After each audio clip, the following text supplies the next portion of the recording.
escala humana. Una serie de FB y Ferrum. Estudio M+B más B. Conocido por la pasión y la excelencia con la que ha encarado su tarea docente, Juan Molina y Bedia es considerado un maestro de maestros y un referente pedagógico ineludible a la hora de hablar de la enseñanza de la arquitectura en la Argentina. A escala humana. Arquitectura en primera persona. La arquitectura es la organización de los espacios para las ceremonias urbanas de la gente. Y la arquitectura nos sigue, la tenemos todos los días presente. Estamos viendo arquitectura todo el tiempo. Y vivimos en la arquitectura. Así que hacerla complicada es un defecto de los académicos, ¿eh? La arquitectura no es solo la arquitectura, es decir, uno para ser arquitecto tiene que estar también interesado por la cultura, por la historia, por la antropología, por todas las disciplinas que pueden aportar a la arquitectura, a esta disciplina. Yo creo que en general debería ser así en todas las profesiones. En la Argentina, la mejor facultad de arquitectura y moderna estuvo en Tucumán en los años 40. Empezó la renovación ahí y en Buenos Aires se tardó hasta el 56. ¿Te acordás que fue la revolución del 55? Volvieron unos profesores que habían sido echados porque eran antiperonistas o no eran, y nosotros echamos a estos tipos, no los queríamos. Dijimos, nosotros queremos buenos profesores.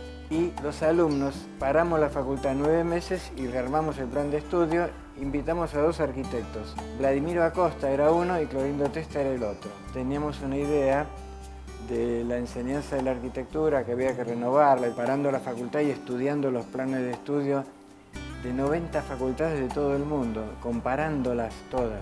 La que nos pareció mejor fue la de Montevideo. Montevideo hablaba de urbanismo desde 1920 y pico. Yo terminé en el 56 en el taller de Clorindo Testa. Ya empecé a dar clase en el año 57.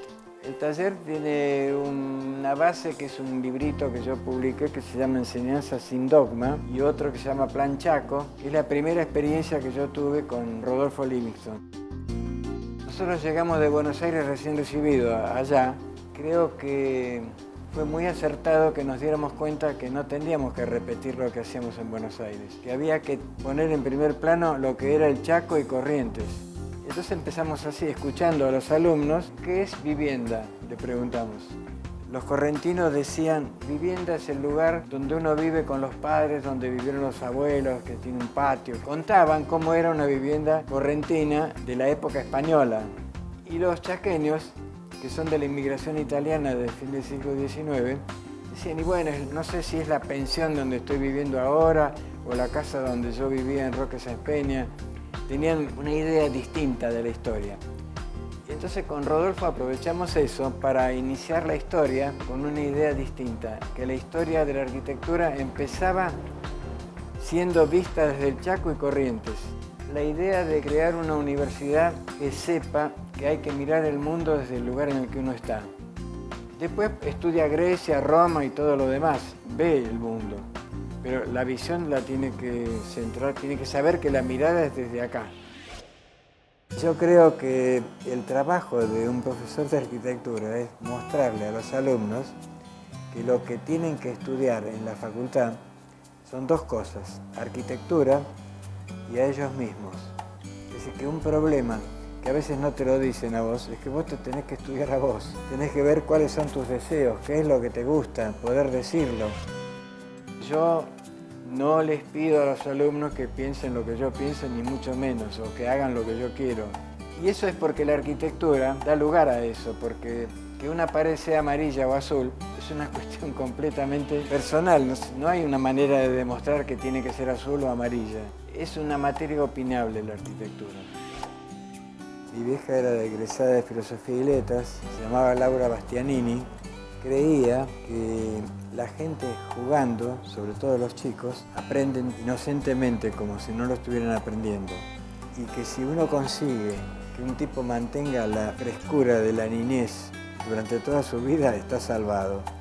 Porque va a hacer cosas porque quiere hacerlas, porque le gustan, y va a considerar el estudio un juego. Hace 11 años que estamos en el archivo. Se llama Archivo Vivo. En lugar de juntar solamente planos viejos, que también lo hicimos, juntamos las cosas de Beretervide y las tenemos todas archivadas, hacer un archivo vivo significaba entrevistar a los arquitectos. Juan siempre ha estudiado, ha investigado sobre arquitectura argentina, ha valorado arquitectos argentinos. Yo trabajo con él también en el archivo. Empezamos con Mario Roberto Álvarez, Clorindo Testa y Jujo Solsona. Y después seguimos con los recibidos en la década del 60, en la del 70, en la del 80, en la del 90, en la del 2000. Ahí no solo hacemos las entrevistas y las desgrabamos y las publicamos, sino que ahí investigamos los ejes interesantes en la educación, porque finalmente es una historia de la enseñanza de la arquitectura, y qué ejes se fueron dando, qué problemas, qué conceptos se fueron manejando en cada periodo histórico. Hasta el momento hicimos 100 entrevistas que están siendo desgrabadas y van a salir en un libro a fin de año. Y se pueden consultar en la página. Son públicas y además las entrevistas las hice teniendo por idea que la madre arquitectura toma a todos, aunque hayan estado en fracciones distintas y sean diferentes. Los que pudieron ser más conscientes de ese aprendizaje y que pudieron seguirlo, y los que de alguna manera entraron primero y fueron llevados de alguna manera, casi te diría hasta por la currícula. Entonces hay un tipo que dice yo era comunista, otro dice yo era anticomunista, yo era independiente. Cada uno cuenta libremente lo que fue. Esa variedad que yo creo que se va a ver ahora en el libro, a mí me parece de una riqueza enorme. Porque la facultad yo quiero que sea un lugar de polémica. Quiero que aceptemos que somos diversos, que pensamos cosas distintas y que no nos tiremos sillas por la cabeza por eso, que aprendamos a discutirlo. Y esa es la idea principal del archivo y del taller también. Hicimos una casa en Temperley de una familia Jotimliansky que tenía un patio con un horno de barro y una parrilla que se podía hacer asado desde el patio o desde adentro. Hay un libro que se llama La Casa Autónoma de Robert y Brenda Bale que lo tiene bueno. Entonces hicimos recolección de agua de lluvia, hicimos también el uso de agua de lluvia para la bajada de inodoros, o sea, tenía todo un pensamiento la casa. Y la señora, después de un tiempo, nos dijo que tenía un inconveniente esa casa. Habían dejado de ir al cine, de salir de tanto que les gustaba la casa. Ellos dijeron, bueno, cuando vos te vayas, le decían al hijo, y el hijo le dijo, no, los que se van a ir son ustedes. Es decir, se estaban peleando. Esas cosas me interesan mucho porque la arquitectura es un servicio y la mejor opinión es la de un tipo que te elogia una cosa que usó, que vos le diste y la está usando. No un crítico que habla de la casa. La casa donde vivimos es una casa del año 1915, una casa chorizo modificada por nosotros, con un jardín importante, tiene 14 árboles, está frente a la avenida General Paz. Le hicimos algunas partes nuevas. La visitó Clorindo, estuvo Clorindo y nos elogió una cosa rara que hicimos ahí. Una ventana que termina así, que él se metió adentro y dice, claro, es como los árboles que están allá. Es clorindiana la clase, ¿no? A mí me pasa un poquito como esa clienta de Temperley, que tengo como una situación en que hay muchos lugares que me gustan por la espacialidad, por lo que se genera en ese sitio. Es que una casa estaría bueno que fuera autobiográfica, es decir, que representara a esas personas que viven ahí. Circular es vivir también. El tren de Once es un lugar de vivienda. Mejorar la vivienda es mejorar ese tren. Porque el tipo al tren ese lo usa 2 horas para venir y 2 horas son 4. Y en su casa a lo mejor está otras 4 horas. Cuando vuelve cansado se tira a dormir. Vivienda es todo lugar habitado. Entonces un edificio de oficina lo pensamos como vivienda. El hospital de Morón está pensado para que la gente tenga sol a la mañana cuando está esperando en las salas de espera de los consultorios. Porque es una vivienda. En el tema hospitalario se es muy consciente de que el programa ya se llama médico arquitectónico. Se es muy consciente de la relación que existe entre el usuario, suponete, que serían médicos, enfermeras, pacientes, y la arquitectura. Ahí estuvimos 2 o 3 años hablando con las enfermeras, con los equipos de mantenimiento. Una idea que teníamos con Rodolfo de Chaco, que los programas de los hospitales en general los hacían los directores de los hospitales. Y nosotros queríamos hacer un programa múltiple, desde todos los puntos de vista, inclusive de los pacientes, y después ponernos a proyectar. Es como una pequeña ciudad en realidad. Hay que considerar la cantidad de habitantes distintos que viven, desde los pacientes, las enfermeras, el personal paramédico, los médicos en sí, los visitantes. Y tiene un salón de actos donde se hacen campañas, porque es una función cultural. Que Ramón Carrillo, cuando hizo los planes de salud del primer plan quinquenal, lo puso como clave, que un hospital tiene una función urbana. Tiene que servir para la formación, para las campañas, para que estudien los médicos que están adentro, etc. Puede entrar público o entran los médicos a seminarios que hacen ellos, ¿no? Fuimos creciendo en el conocimiento de la arquitectura hospitalaria con el desarrollo de la ciencia médica. La arquitectura y el urbanismo más mueven grandes capitales. Y los grandes capitales ahora están homogeneizados. Eso lo vemos todos los días. Los que más lo denuncian son Osvaldo Bayer y Juan Gelman y algunos tipos con los que yo estoy de acuerdo. Eso no quiere decir que mi visión sea apocalíptica. Yo creo que hay una cantidad de cosas que se hacen muy bien. Hay gente que trabaja bien. Para eso muestro la Avenida General Paz, por ejemplo, que se hizo en el año 36. Era la década infame, había fraude, había de todo, pero hicieron la Avenida General Paz.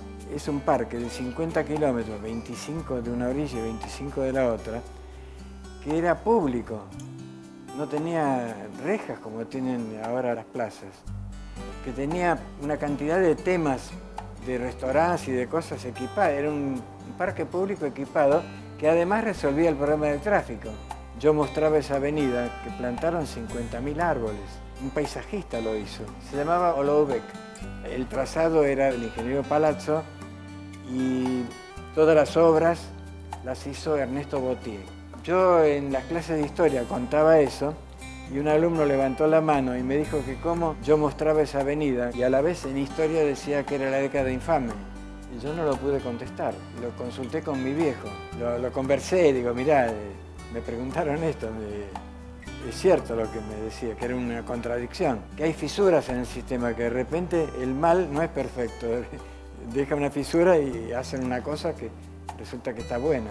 Las autopistas de Cacciatore, no por Cacciatore, sino porque había cambiado la época, no plantaron ningún árbol, demolieron y pusieron eso. La autopista era para llegar más rápido de un lugar al otro. La diferencia entre el año 36 y el año 80, y bueno, está a la vista. Yo creo que ha habido una gran decadencia y que hemos pasado de un tipo de capitalismo de principio de siglo, de los ingleses que hacían los ferrocarriles, que se llevaban todo y todos sabemos lo que hacían, pero que la estación era buenísima, dura hasta ahora, hacían bien todo, desarrollaban una cantidad de cosas, además de que se llevaban eso. Y esto es reemplazado por el capitalismo salvaje. En una charla hace 2 o 3 días, le dije a alguien que la idea que tenía era utópica. Y él después se dio cuenta que yo no lo estaba criticando, sino que decía que era utópica, porque yo creo que el urbanismo es utópico y que es bueno que sea utópico, porque si un urbanista no piensa en una utopía, no está pensando en cambiar la propiedad del suelo, la calidad de los lugares. Seguir la realidad es suicidarse ahora. Entonces, las utopías sociales y utopías arquitectónicas, para mí la palabra utópica no es una crítica, pero tardó en darse cuenta que yo no lo estaba criticando. Vos viste que la gente que habla por televisión, están todos seguros, te dicen el 20% del 8, el 7 millones, ponen unos números, ¿no? Y nadie dice, mire, yo no sé muy bien, no estoy muy seguro. Yo te digo que me gustaría que aparezca en la versión, que todo lo que yo he dicho puede ser como yo lo dije o de otra manera, no estoy seguro de nada. No estoy seguro de nada de lo que yo he dicho.